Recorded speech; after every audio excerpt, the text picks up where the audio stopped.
Welcome everybody. This is Points in the Paint from for Fantasy's sake. I am Andrew. With me here is Sam. We are going to be talking about fantasy basketball and kind of in today's show going through a bunch of questions that came from the James Harden trade, where James Harden's going, who all was involved, all that fun stuff. Because I'm sure that trade shook up some fantasy leagues. Sam, what do you think about the trade? It's a big trade. I think we all knew that James was going to get traded at some point. Brooklyn was like the team that was rumored to be his destination. So when it actually went down, you're still kind of feeling the effects of it. But yeah, it shakes up the Eastern Conference tremendously. So yeah. So I'm trying to remember before the season, Brooklyn was still the favorite in the East to win, weren't they? Brooklyn was one of the favorites to come out of the East. Yeah, Brooklyn. I mean, like Philadelphia, and Milwaukee. I'm trying to remember if they were higher than Milwaukee or not, and that is a question. But now I would say that they are more certainly ahead of Milwaukee. Yeah.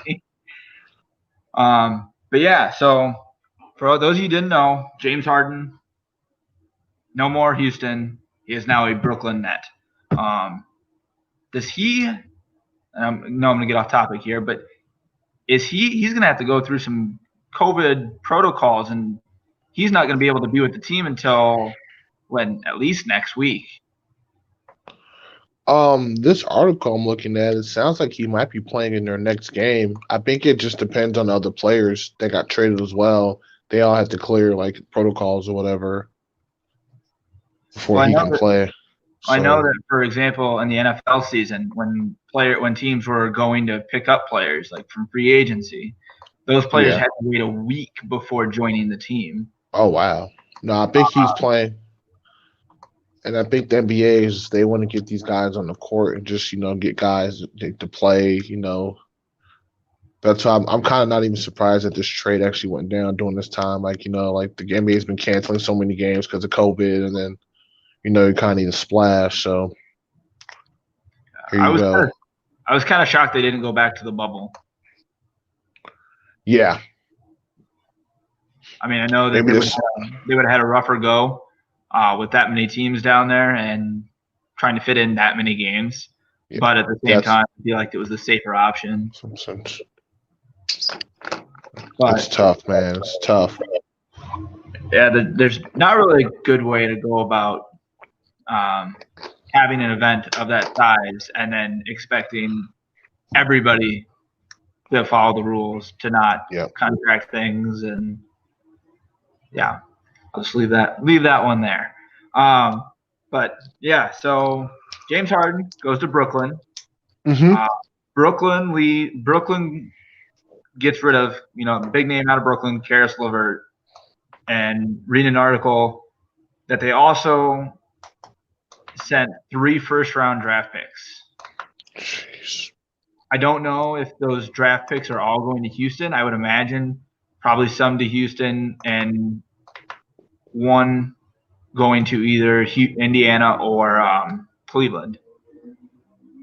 But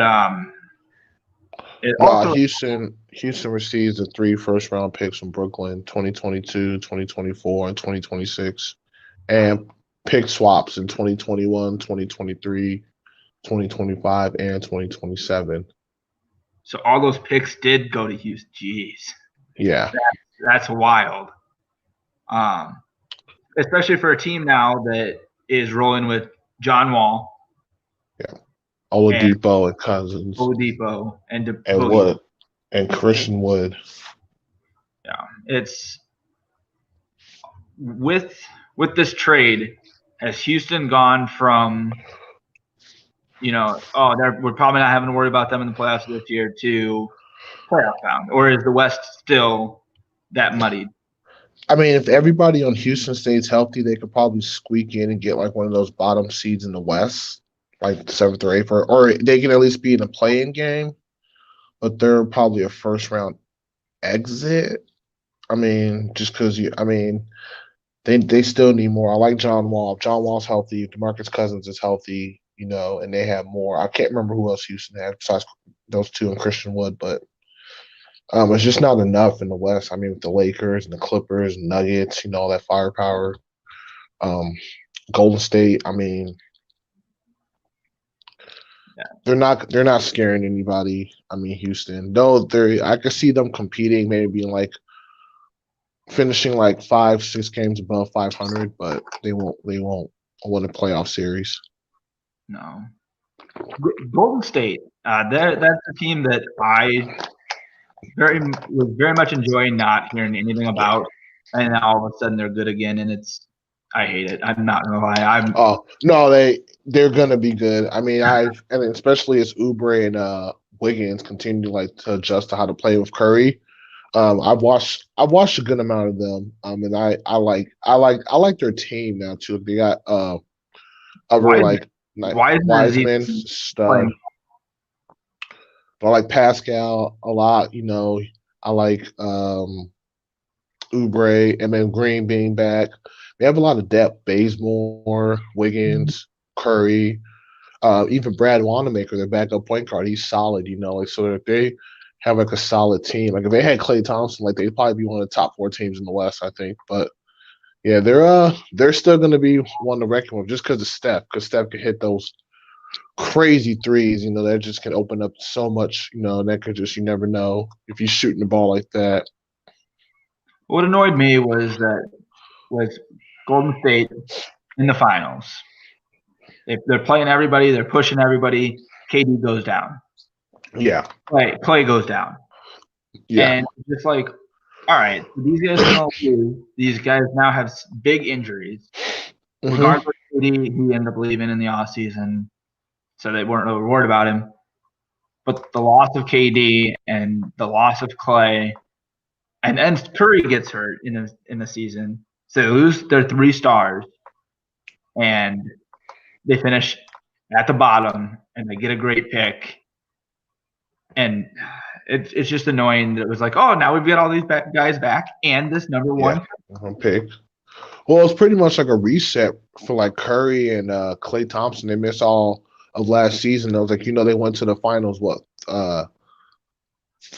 4 years in a row, 2015, 2016, 2017, 2018, or 5. Yeah, they went to the finals 5 years in a row. So they took the whole year off from playing basketball, and then they got a top draft pick. And then and then they're gonna try to get back to the finals. I think the Clay injury was unfortunate. And I think Kevin Durant was kind of pressured to kind of come back from his injury. Because I remember his injury happened in that one series versus I think the Clippers or Portland. It happened a lot earlier. But Clay's just a freak bang bang injury. But yeah. At that time, these teams are just trying to win. They just want to win, especially Golden State, because they're going for their legacy. They're going for 4 rings, whatever. Yeah. But still, I mean, that's kind of what this game has become. Is what kind of super team can you build to dethrone the other super team? Yeah. Which it's not about the basketball. I mean, you're never gonna see the teams that Allen Iverson or that LeBron James single-handedly took to the finals. Well, the NBA's changed a lot since then. And teams are more stacked and more balanced. We look at all the teams. Most teams have 1 good player, if not 2, good players, and some teams have. Like Brooklyn just got 3, with obviously with James Harden, but look at the Lakers, LeBron, Anthony Davis, Clippers, Paul George, Kawhi Leonard, Golden State. Steph, I guess a healthy Clay. Each team, it's pretty balanced. What you could surround your team, your stars with, kind of determine how far you go, shooting, defense, decision making. It just definitely feels like that the sole purpose for going after a championship anymore is what kind of big 3 can we build? Yeah. And It's just kind of it disappoints me more or less that it's that way as opposed to building up a team. building up a team like, hey, this is our franchise guy. We're gonna draft around him. We're gonna surround, and that's fine. Like I understand you have to go and get somebody else, get a number 2. That's fine. Like and this is gonna be a worn out saying, but every Pippen has his Jordan. Jordan has his Pippen. Yeah. But can you imagine if it was just like the Bulls and they had Jordan, Pippen, and Hakeem Olajuwon? Like that would have broken the NBA at that point. Yeah. And that's kind of where I'm at with it, is that the NBA just seems a little broken. Yeah, I feel like a lot of these, I mean, there's just more public pressure to win now. It's like everything, I mean, that's just kind of the world we live in now, too. If you think about it with your phone, your notification, like everything's just now, like now, happening. And so you got to win now. You got to win now. Players got to maximize their longevity. Like, I mean, LeBron, just like every year, he wants to be in a position to win a championship, and he's 36. That's just like how all these teams are operating. So all these teams are going in with the mindset like, we have to win every year. We have to put ourselves in a position to win. So we have to stack. We can stack our teams. Then yeah, I mean, because we're gonna have to go up against some other good teams to win.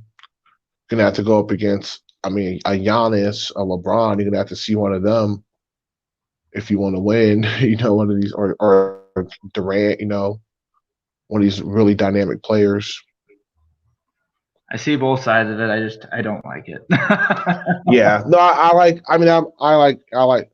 the Bulls. Like the Bulls are the team I root for, and I like how we're building. I'm watching our team now. Like we're drafting our guys. We got our culture. We're building a team. Like because it's not like we're just going for 1 year. We're trying to be in a position kind of like San Antonio, where we're in the playoffs year in and year out, in a position to compete for a championship by building our team the right way, like through the draft and stuff like that, not really through free agency. Yeah. What was it? I saw that on San Antonio that last year was the first time they had missed the playoffs. Yeah. The entire time that Pop's coach was a coach. Yeah. Yeah. He's like Bill Belichick of the NBA. Yeah. It's when you think about it, I mean, Pops has had a lot of good players come through that lineup, and it's just incredible how he's been able to sustain that. And then, I mean, even for as bad as they were last year, I still felt like they came closer than they should have. Yeah, they competed a lot. Like last year, they competed. That was one thing. When the games I saw them play, they competed. They weren't good, but they fought. They were scrappy.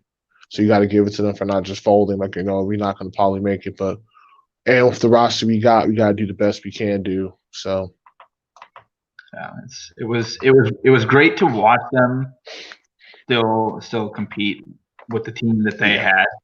And I never rooted for the Spurs, but it made me want to root for them last year. But yeah, that's, like you said, that's kind of how this game has evolved. Sure. All right, so your fantasy lineup that you're looking at tonight. Who are your? Well, I guess not tonight. It doesn't have to be tonight. But who are you starting?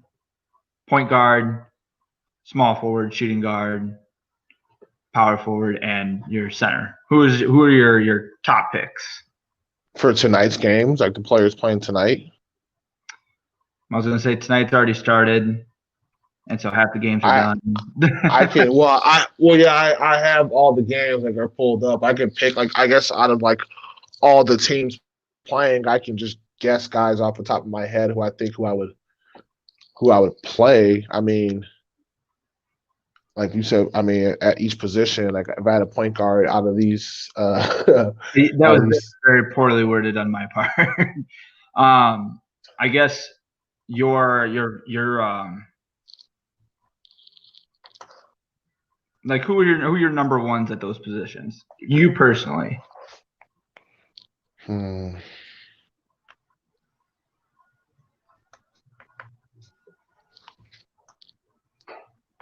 have to be out of the games tonight, just out of the NBA right now.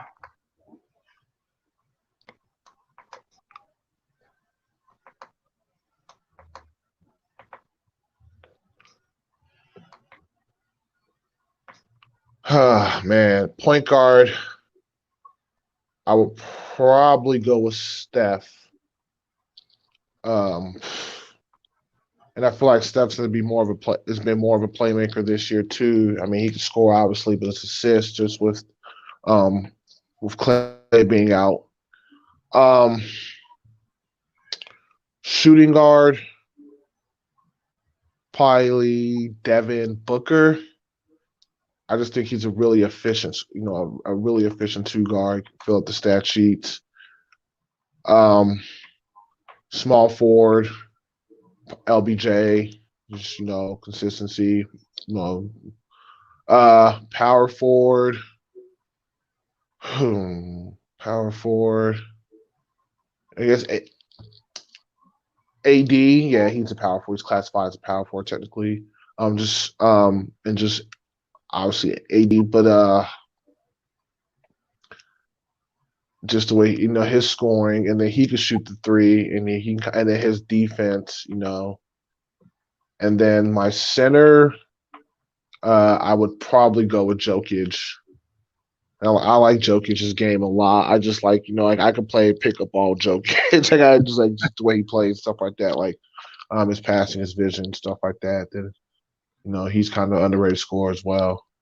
But she's a better rebounder though, better defender. But yeah, what I like about the Joker is that he can shoot the outside. Yeah, shot, three. The outside, so he's not, if he gets pushed out of the paint, then he's able to make that long shot. It's got a funky release. He does, but most of the European guys that come over do. Yeah. I mean, I think my favorite point guard out of them all is Luka. Yeah. Luka is an animal. I mean, with that Dallas team, no matter who they have in the lineup, as if Luka's in it, they're dangerous and they can put up points. They just said Porzingis just came back like the other day, so I want to see how he looks going forward. But Dallas needs him and Luka. Like that's a nice, 1-2 punch. Yeah, and I feel like that the Mavericks got Porzingis for a steal from the Knicks. I don't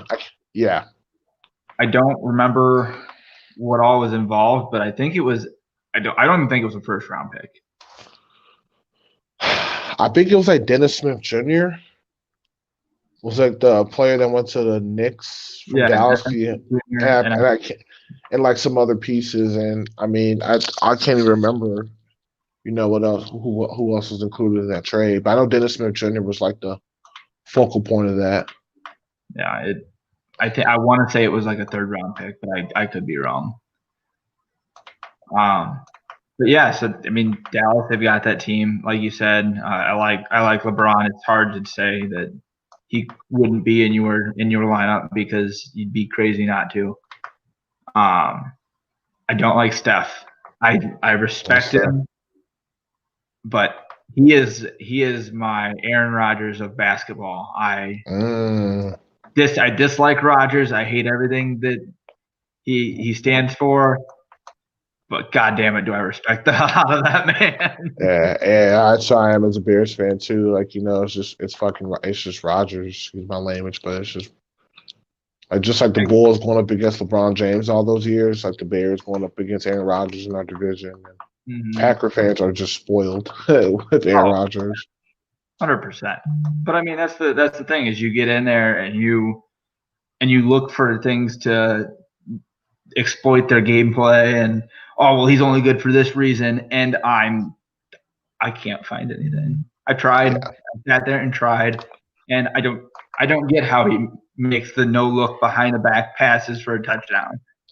I don't understand how he finds some no-name receiver way in the back corner and throws it off a dime on his back foot while doing a 360. It's dumb. and that's the level of talent Steph Curry brings. And like I said, I've sat and I've tried to watch ways to refute it, and I'm tired of fighting it. Yeah. But yeah, AD, Joker. I'm gonna throw a name out there that I personally, my favorite player right now, just in the NBA, the way he plays, how he plays the game, I think is fantastic. He's not your face of the franchise. It's Robert Covington from Portland. I like Covington. I just think he's a great all-around player. He's got the scrappiness to him. He's a big guy. He'll shoot the outside shot, but he's not afraid to be a defensive player. He gets steals. He gets his rebounds. He gets assists here and there. He's not a guy that's gonna lead you in scoring or in any category, but he's gonna have great stats across all those categories. I love his defense. Like, he's a really good defender, capable defender. I watched last week. I watched him play the Lakers.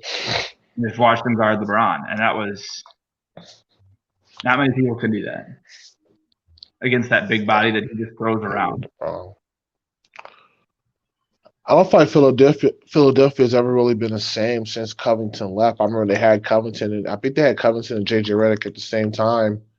But and then I feel like they just never were really the same. Man, they got Tobias Harris and whoever they have now. But when he was gone, like, he just gave them a certain kind of edge. His physicality. When he could hit the three, if you can guard somebody in the perimeter and then turn around and hit the three and open things up for, your bigs and like Ben Simmons and whatnot.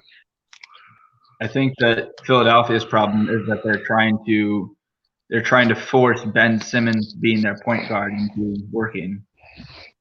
Yeah. And he's come a long way from where he was. I will say that. He's come a very long way, but it's still not to that point where it needs to be.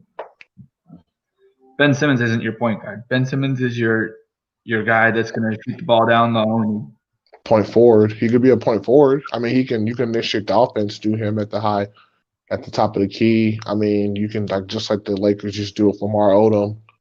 I mean, he could push the break and stuff like that.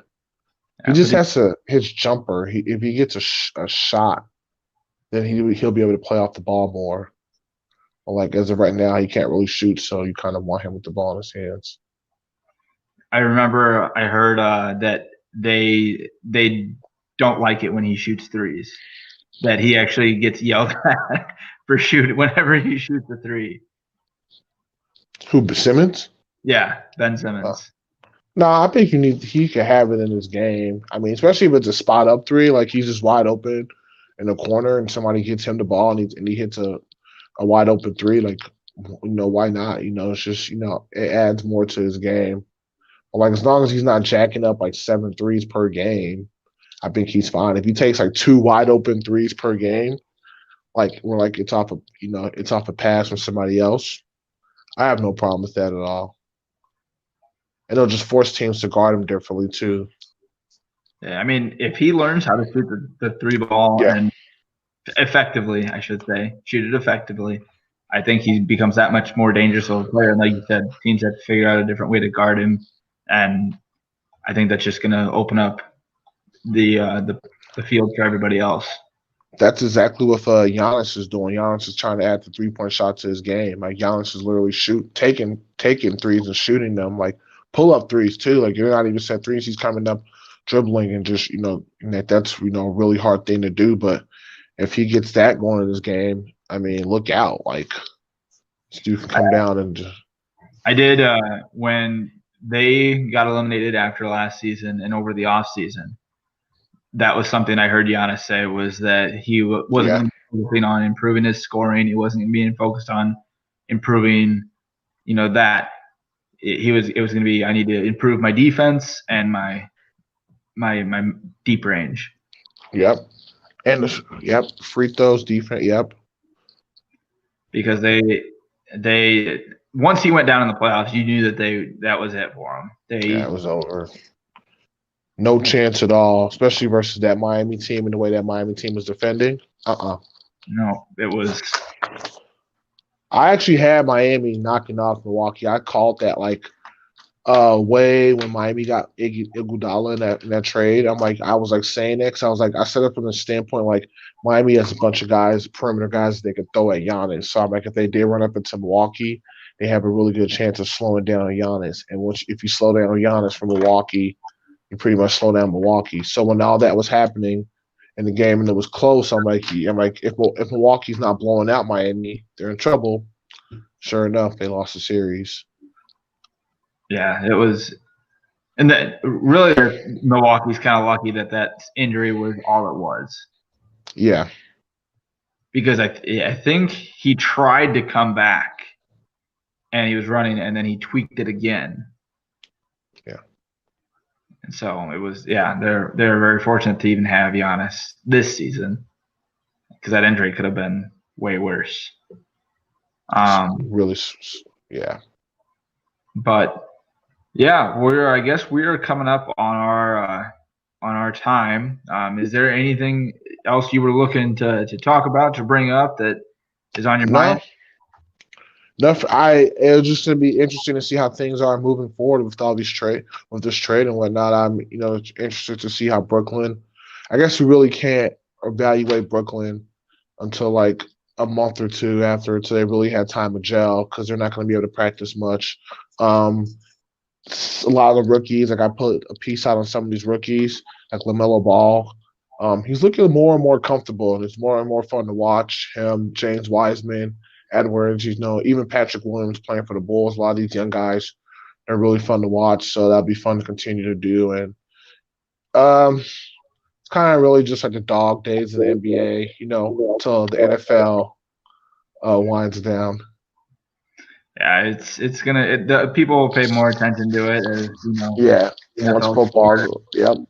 We'll be exactly. We'll be in full force, and plus then we'll know kind of who we're looking at for playoffs as well. I can't comment on how good the Nets are gonna look, because I don't like you said, they're gonna need time to gel. Mm-hmm. I don't know how well James Harden and Kyrie are gonna gel. Yeah, that's what I'm saying. I want to see how that all shakes out, because if it doesn't look good, I mean, I want Brooklyn to trade one of them before the deadline to another team. Like, hey, because this is when now. Like, if they don't, so who knows? So I kind of do hope the Nets win. I don't know if they will, but I kind of hope they do, so Harden and Durant can say like, oh, it was Westbrook that was holding us back this entire time. Yeah, but they're on the defensive side. I don't know if they can guard anybody. That's what scares me. Like, defensively, I don't know if they can lock up teams in the playoffs. I think they're going to just try to outscore teams. Which is confusing when you have two bigs down low that you can put in there, in DeAndre Jordan and Jared Allen. Allen's gone, remember? Well, I'm talking about like as of recently. Oh, he's been playing really well, and I never understood why they didn't run more with both of them out on the floor. They don't really have any guy in the perimeter that's gonna lock up a player. I mean, Kevin Durant, he's working himself back from injury, so I'm not gonna really count on him to like really do that consistently early on in the season until he gets his legs really under him. But besides that, I mean, I guess Taurean Prince too. But yeah, I don't know. It just never defensively. They just were not as good as you thought they would be. So that was like always a cause for concern. But now with Hart, I mean, we'll see. We'll see. Just wait and see, and we'll see how everything looks. Give it a month or two. I guess that's what we'll have to do, is just give them some time, and we'll see what happens. But I still think the Lakers take it. Yeah. Lakers just look. Yeah. But all right. Well, I'm Andrew. That's Sam. This has been Points in the Paint. We'll see you next week. Thanks for watching. See you next week.